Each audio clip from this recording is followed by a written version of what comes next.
புதிய புதிய சொற்களை உள்வாங்கிக் கொண்டு வளர்ச்சி பெற வேண்டும், வலுப்பெற வேண்டும் என்கிற அந்த எதிர்பார்ப்பில் அவர் சொன்னதை தவறாக திரித்து பேசுகிறார்கள். சீமான் கூறியதைப் போல பெரியார் தமிழை இழிவுபடுத்தினாரா என செய்தியாளர் எழுப்பிய கேள்விக்கு விடுதலை சிறுத்தை கட்சி தலைவர் திருமாவளவன் பதிலளித்துள்ளார்.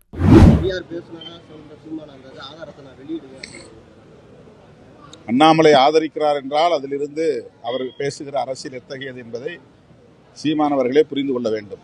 அண்ணாமலை ஆதரிப்பார், அண்ணாமலையை சார்ந்த சங் பரிவார்கள் ஆதரிப்பார்கள். அந்த அரசியலைத்தான் இவர் பேசுகிறாரா என்பதை இவரே சுய விமர்சனம் செய்து கொள்ள வேண்டும்.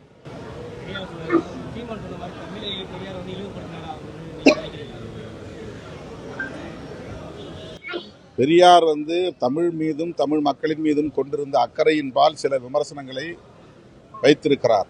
அதில் புதுமை இல்லை, அறிவியல் சொற்கள் உள்வாங்கப்பட வேண்டும், இன்னும் தொன்மை காலத்து சொற்களே இருக்கின்றன என்று தமிழின் தொன்மையை குறிப்பதற்காக, காட்டுமிராண்டி காலத்திலிருந்து தமிழ் பேசப்படுகிறது என்கிற தொன்மையை பேசுவதற்காக, அதுதான் அறிவியல் பூர்வமான பார்வை, தொன்மையை பேசுவதற்காக பெரியார் அதை குறிப்பிட்டிருக்கிறார்.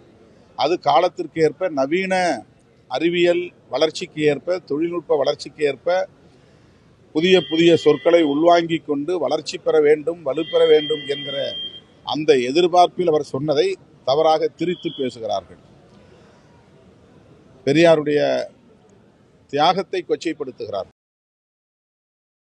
செய்திகளை உள்ளது உள்ளபடி தெரிந்து கொள்ள ரெஃப்ளெக்ட் நியூஸை சப்ஸ்கிரைப் பண்ணுங்க.